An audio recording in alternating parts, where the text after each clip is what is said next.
Índia. Porque se Jesus tivesse ressuscitado, ele seria igual a Deus. E como o catolicismo disse isso, Javé, 300 anos depois, disse não.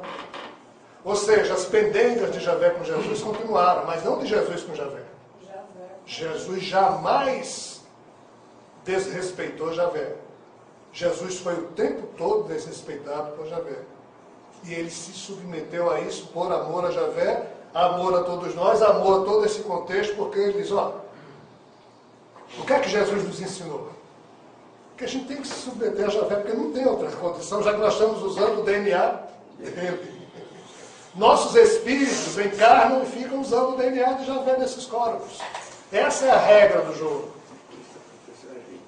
Só que isso não tinha sido clarificado até agora. Por isso que é tempo de maioridade espiritual.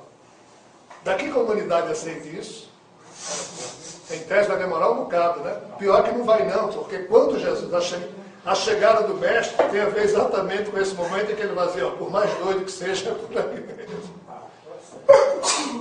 Senão isso não seria jamais resolvido. Como nunca foi resolvido até agora. Então, sim, num certo sentido, Jesus extrapolou total, mas ele não confrontou Javé.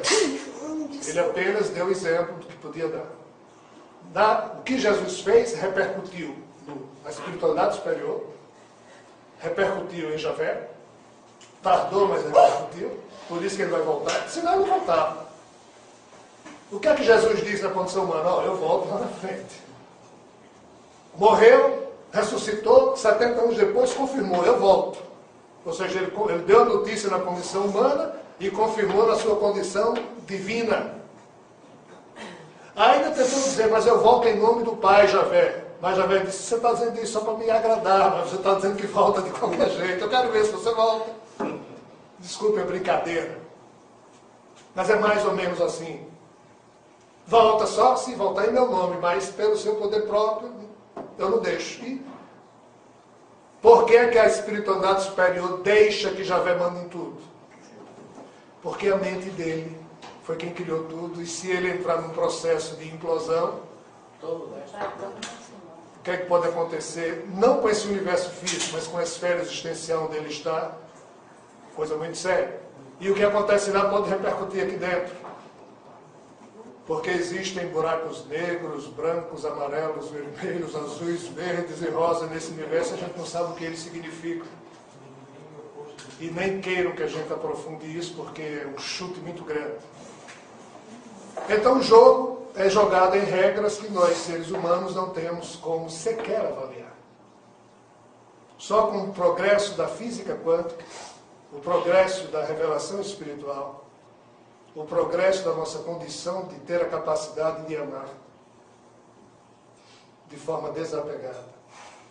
O progresso da ciência de uma forma geral que hoje nos permite estudar, ter disponíveis informações todas aí na internet, certas e erradas, mas está tudo disponível. Toda a conquista humana está hoje disponibilizada. E acima de tudo, nós conseguimos sair da escravidão que Javé nos impõe, mesmo que não queira. Isso é uma ditadura das piores que eu conheço. Nós finalmente conseguimos construir aqui na Terra uma época em que nós temos a liberdade de dizer o que a gente pensa. Pelo menos em quase 90% dos países, ainda existem uns, tipo os nossos irmãos da Coreia do Norte, que liberdade é zero. Mas daqui a mais um século, a Terra inteira, entre aspas, não terá mais sistemas políticos opressivos. Como hoje nós podemos ter a liberdade de pensar, de dizer asneiras, de sonhar, a partir daqui começa um outro tipo de evolução para a humanidade, o que implica num outro tipo de evolução para todos esses seres, que mesmo sendo deuses, super isso, super aquilo, eles são reféns dos menores que eles terminaram criando. Então nós somos vermes terráqueos, somos. Mas nós temos algo que eles não têm. Nós temos bom humor, eles não têm. Nós temos a capacidade de sorrir, eles não têm. Nós temos a capacidade de amar de forma desapegada, eles não têm, eles só entendem a relação de troca. O zelo que uma onça tem pelos seus filhos é o tipo de amor que Javé tem pelos filhos deles e por nós. Lembre-se, o DNA da onça é o mesmo de Javé. O nosso também é, só que reduzido, como o da onça, a 3% de poder efetivo. Mas a onça tem uma alminha não humanizada. Nós temos almas humanizadas que pensam. Nós herdamos do sagrado o poder de sermos deuses. A alminha da onça, ainda não. Jaz latente, em nós já está desperto. E isso só é possível devido ao tipo de cérebro que hoje existe na espécie Homo sapiens. E somos nós, os vermes do universo, a última espécie surgida, animal, primitiva, cheia de defeitos, mas é através dessa espécie que daqui a 4, 5 séculos, espíritos livres de comportamentos equivocados nascerão na espécie Homo sapiens e, através da vibração amorosa, da conexão do DNA, e Jesus é o grande responsável por esse plano. Ele é o grande executor. Junto com figuras maravilhosas tipo um Sai Baba, Melquisedeque e outros tantos, Buda e outras tantas figuras que existem. Eu posso afirmar, primeiro, segundo, eu posso perguntar se é consciente isso. A ideia de que o perdão foi no primeiro momento uma mensagem humana, no segundo momento uma mensagem mais profunda em relação às próprias dignidades.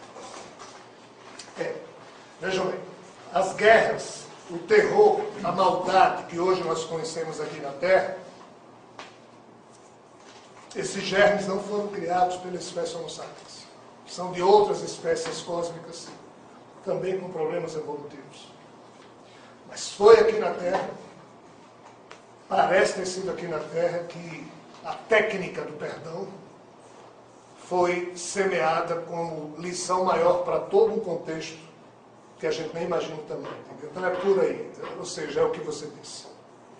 Eu não sei lhe dizer, nem eles estão me dizendo nada agora, e nem me disseram antes, se já houve tentativas num passado de milhões ou bilhões de anos em se promover esse tipo de ensinamento aí fora, eu creio até que sim.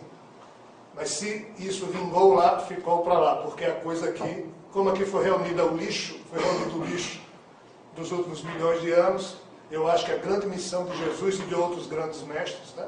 Veja bem, não é de Jesus, na minha opinião, a doutrina mais bela que está semeada na Terra. A doutrina mais bela que está semeada na Terra é de Siddhartha Gautama, o Buda. Eu, Rogério, como cidadão, abraço a doutrina de Buda como sendo o meu alimento de vida. Mas a doutrina de Buda nem fala de Deus. Está nem aí para Deus. Se Deus existe ou não. É a religião que não tem Deus. É a doutrina de vida. Que não devia ter. Mas se você for budista, na acepção verdadeira da palavra, você está contribuindo para embelezar a vida sua e de Javé e de todo mundo de uma forma fantástica. Então aqui na Terra, cada grande mestre, Jesus, Siddhartha Gautama, Lao Tse, Krishna, Sai Baba, Zoroastro, a doutrina védica, o Bhagavad Gita, os espíritos, pouco importa. Cada foco de luz que se acende aqui fala da mesmíssima coisa, mas com um embrulho diferente. Mas a essência é a mesma. Krishna dizia, seja como sândalo, que recebendo a machadada, solta exala o seu melhor perfume. É como Jesus, em sendo agredido, ame quem lhe agride. Ou seja, é tudo a mesma coisa, só que com palavras, né? E a técnica amorosa do perdão, que é o grande modo de desengatilhar problemas insolúveis, de fato é algo genial. Por isso que Jesus também deu esse exemplo. Rogério, quando você falou em auto-sacrifício, isso significaria que esses espíritos iriam se extinguir? É complicado. Isso deixar de existir. Isso para a revelação espírita é suicídio, ninguém pode fazer isso. Né? Mas lá no início da história do universo, até isso eles propuseram, porque a coisa ficou complicada. Isso então não seria por conta de que, porque os reflexos que estavam acontecendo neste universo iriam se expandir. Existem outros universos criados que não têm o defeito e que então seriam contaminados, iriam ser contaminados. Qual é o grande problema? Se nós todos aqui temos uma matriz quântica que nos une, Essa matriz quântica foi a expansão da singularidade que um dia foi criada a partir da exteriorização do poder mental de uma divindade menor chamada Prajapati na época, e hoje aqui a gente conhece como Javé. Mas esses seres co-criadores, eles plasmam matrizes a partir de um outro elemento que quem fornece não é a mente dessas divindades, mas a própria mente do Pai. Que essa permeia todos os universos, tudo que possa existir. E quando surge qualquer problema vibratório nesse grande circuito, pode complicar. Qual é o drama desse universo? Javé, há cerca de 5 bilhões de anos atrás, quando a energia escura se fez mais forte do que a força da gravidade, o universo começou a acelerar de tal forma que hoje em dia já se sabe que ele vai se expandir eternamente. Isso significa o quê? Que quem criou fez alguma coisa errada, que a coisa perdeu-se. E antes que esse universo se extingua, não pode ficar um espírito preso à erraticidade, ou seja, às esferas espirituais primárias que estão ligadas a tudo que acontece aqui dentro. Então o trabalho é, ao longo dos bilhões de anos, É o resgate. resgatar todo mundo, limpar todos os umbrais de todos os mundos onde existem umbrais, como é o caso aqui na Terra, porque se esse universo chegar ao fim e ainda ficar alguma alminha prisioneira aqui, ninguém sabe o que fazer para resolver esse impasse. Como outros impasses também existem, mas não adianta nem o que falar. Pessoal, por hoje eu acho que tá bom, é muita loucura que a gente já falou, pessoal. Outra pergunta. É o seguinte, você coloca aí que o ser humano, ele desfrutava de uma liberdade grande ou maior em relação a Javé, com relação aos clones que ele criou. Pelo menos foi assim que eu entendi. Dá para você repetir, porque eu estou tão cansado que já nem sei se quando você... o Javé criou os clones dele, deixou os robôs. Mas os seres humanos Sim.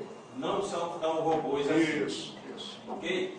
A pergunta que eu faço é, quando Jesus saiu da sua condição, digamos, de robô, que ele não era bem um robô, era um semi-robô, e veio para a condição humana, quando ele saiu daqui, conservou essa condição que adquiriu aqui,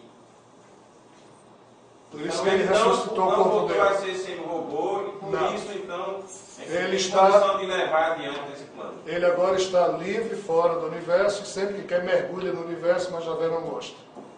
Ou não gostava. Quer dizer que, na verdade... Mas sabe qual é a forma que ele vai usar para chegar aqui na nossa visita?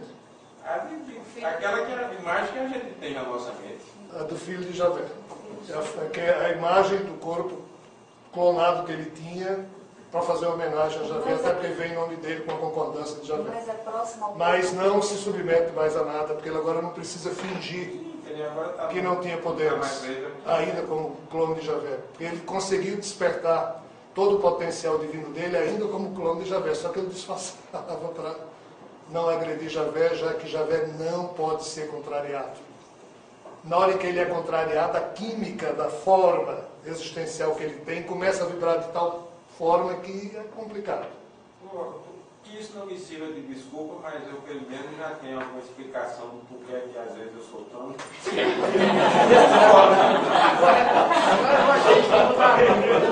Pessoal, esse livro, O Drama Cósmico de Javé, Eu vou usar essa desculpa pro meu marido hoje de noite.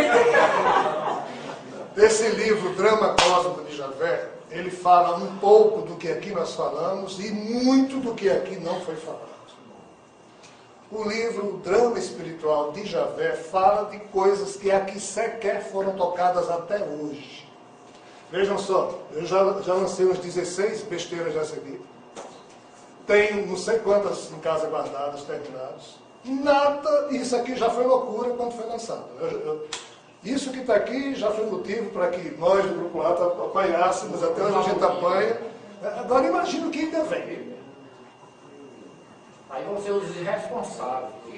São dezenas de livros. Na verdade, eu não sei quanto tempo de vida esse corpo que eu utilizo ainda vai ter, Mas talvez seja centenas de livros. E cada um mais doido que o outro.